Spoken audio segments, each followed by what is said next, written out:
नमस्कार मंडळी, मी जयदेव कुंभारे आपल्या सगळ्यांचा स्वागत करतो आमच्या यूट्यूब चॅनलवर. आणि एक नवीन अपडेट घेऊन मी आज तुमच्यासमोर आलेलो आहे, म्हणून आमच्या चॅनलला सबस्क्राईब नक्की करा. आणि ती अपडेट अशी आहे मंडळी की मी काल तुम्हाला सांगितलं होतं की सचिव स्तरावर आणि अधिकारिक स्तरावर खूप मोठी बैठक होणार आहे आणि त्या बैठकीत असा निर्णय घेतला जाईल की टेम्पररी लोकांना पेन्शन द्यायची की नाही द्यायची आणि समोर त्यांचं काय करायचं. पहा, निर्णय घेण्यात आला, मीटिंग झाली आणि निर्णय असा आहे मंडळी की 3 महिन्यापर्यंत पेन्शन दिली जाणार आहे. पहा, मार्चची पेन्शन तर मिळेलच, पण एप्रिल, मे आणि जून हे 3 महिन्याची पेन्शन प्रत्येक टेम्पररी लाभार्थ्याला, टेम्पररी कार्ड असणाऱ्याला दिली जाणार आहे. मग तुम्ही म्हणाल समोर कसं? पहा, ह्या 3 महिन्याच्या दरम्यान सरकार यंत्रणा स्थापित करेल आणि यंत्रणेद्वारे त्या टेम्पररी व्यक्तीला परमानंट कार्ड कसा दिला जाईल त्याकडे भर दिला जाईल. म्हणजे त्यासाठी काहीतरी यंत्रणा होईल, काहीतरी सिस्टम बसवला जाईल, GR निघेल, तुम्ही समोर पहा. आणि जो व्यक्ती खरोखर योग्य आहे आणि त्याला जर टेम्पररीवरून परमानंट केलं पाहिजे असं सरकारला वाटते, तर अशा व्यक्तीला टेम्पररीवरून परमानंट कार्ड दिला जाईल. म्हणजे परमानंट UDID कार्ड दिला जाईल. म्हणजे आता जितक्या पण लोकांना 3 वर्ष, 2 वर्ष, 1 वर्ष किंवा 10 वर्षासाठी पण कार्ड जर मिळाला असेल, म्हणजे पहा 3 वर्षापर्यंत मी पाहिलेलं आहे, काही लोकांना 5 वर्षासाठी मिळते, तर त्यांचे प्रॉब्लेमची सिव्हिरिटी पाहून मिळते. पण जर अशा लोकांसाठी आनंदाची बातमी अशी आहे मित्रांनो की पुन्हा तुमच्यासाठी यंत्रणा बसवली जाईल. होऊ शकते तुमचे कागदपत्र चेक करतील, तुमचे जो त्रास आहे तो मेडिकल चेकअप करतील, काहीतरी ते लोक करतील. म्हणून तुमच्याकडले कागदपत्र सांभाळून ठेवा. जे प्रायव्हेटमध्ये तुम्ही चेकअप केले असाल किंवा MRI काढलं असाल, एक्सरे काढलं असाल, सगळं काय सांभाळून ठेवा मित्रांनो. किंवा तुम्ही ॲडमिट झाले असेल सरकारी गव्हर्मेंट हॉस्पिटलमध्ये, तर तिथले पण डॉक्युमेंट सांभाळून ठेवा. जे थॅलेसिमिया आणि सिकल सेलचे रोगी आहेत त्यांच्यासाठी मी सांगतो.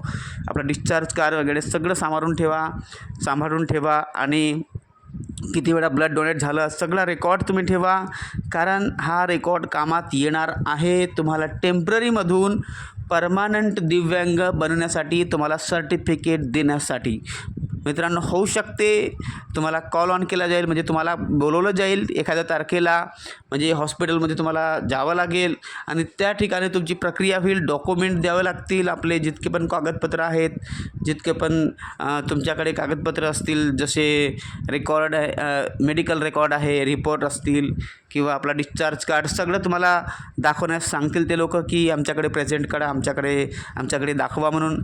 आणि सगळं झाल्यानंतर मग ते लोक ठरवतील की ह्या व्यक्तीला टेम्पररीवरून परमानंट करायचं की नाही.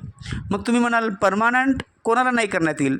असे व्यक्ती ज्यांच्या समजा ॲक्सिडेंट झाला आहे आणि त्यांना पूर्ववत होण्याची शक्यता आहे, म्हणजे तो ॲक्सिडेंट झालेला रोगी बरोबर होण्याची शक्यता आहे की हा व्यक्ती कालांतराने चांगला होईल आणि पहिले जसं होतं तशा प्रकारे त्याची कंडिशन होईल, तर अशा व्यक्तीला नाही दिला जाईल परमानंट. पण जे व्यक्ती कायम अपंग झालेले आहेत किंवा कायम त्यांचा रोग राहणार आहे, म्हणजे अशा प्रकारचा त्रास, अशा प्रकारची बिमारी आहे जी हील होऊ नाही शकत मेडिकल सायन्सद्वारे, म्हणजे कसंही केलं तरी त्यांना हिलिंग नाही होऊ शकत, त्यांचा रोग दूर नाही होऊ शकत.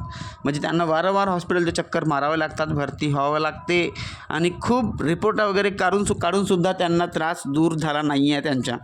तर अशा लोकांनाच ते लोक टेम्पररीवरून परमानंट दिव्यांग कार्ड देणार आहेत. ही आनंदाची बातमी आहे मित्रांनो. आणि मला माहिती आहे अशा प्रकारचेच लोक खूप जास्त आहेत ज्यांना टेम्पररी कार्ड देण्यात आले, परंतु खरोखर ते लोक एलिजिबल आहेत ज्यांना परमानंट कार्ड द्यायला पाहिजे होतं. कारण टेम्पररी कार्डसुद्धा अशा लोकांना मिळत नाही जे लोक 6 महिन्यासाठी बिमार राहतात, कधी नाही देत सरकार.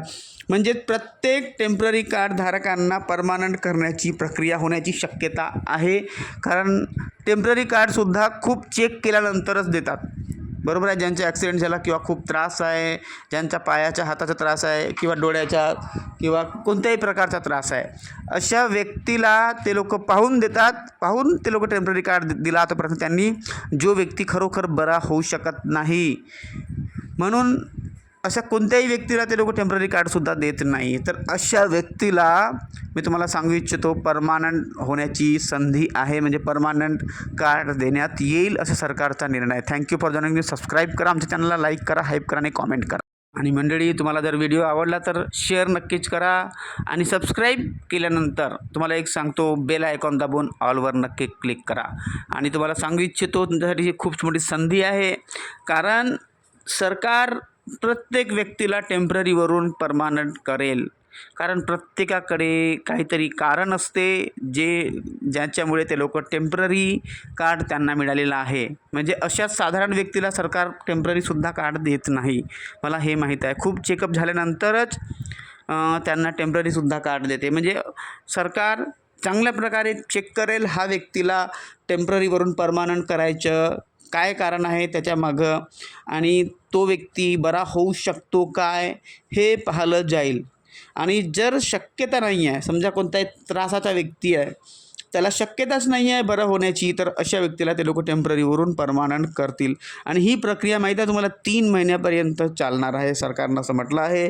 म्हणजे हा महिना आहे एप्रिल, मे आणि जून, ह्या 3 महिन्यापर्यंत तुम्हाला पेन्शन मिळेल. म्हणजे 2,500 म्हणजे तुम्हाला 2,500 प्रत्येक महिन्याला मिळतील. मार्चचे तर मिळतीलच, सरकारनं घोषणा केलेली आहे म्हणजे मीटिंगच्या मार्फत की तुम्हाला हे 3 महिन्याचे पैसे तर मिळतीलच, पण त्यानंतर हप्ता सुरू राहण्यासाठी त्या अगोदरच ते लोक ही प्रक्रिया पूर्ण करणार आहेत, ज्या प्रक्रियेमध्ये ते लोक टेम्पररीमधून परमानंट करण्याचे कार्य करतील. आणि ज्या लोकांना टेम्पररीवरून परमानंट केलं त्यांचीच पेन्शन कंटिन्यू राहील, आणि ज्या लोकांना त्यांनी टेम्पररीवरून परमानंट नाही केलं आणि काहीतरी कारण असलं, म्हणजे तेवढा सिव्हिअर त्रास नसला, असं काही कारण नसलं की ज्याला टेम्पररीवरून परमानंट केलं पाहिजे, तर अशा व्यक्तीचे पेन्शन बंद होणार आहे. म्हणून तुम्ही कॉमेंट करून सांगू शकता आमच्या व्हिडिओमध्ये की तुम्हाला कोणता त्रास आहे आणि कशासाठी तुम्हाला कार्ड देण्यात आला होता.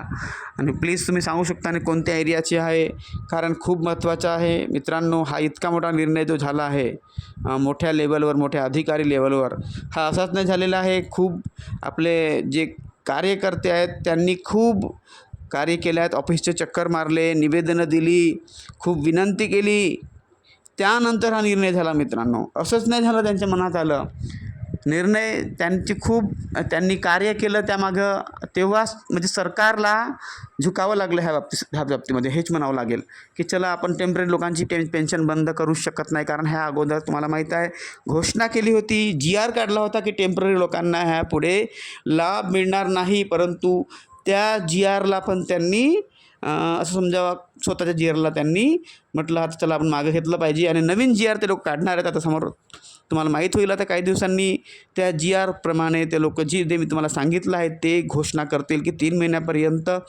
तुम्हाला पेन्शन मिळेल आणि त्यानंतर तुम्हाला चेक केलं जाईल, मग परमानंट करण्यात येईल. Thank you for joining with me.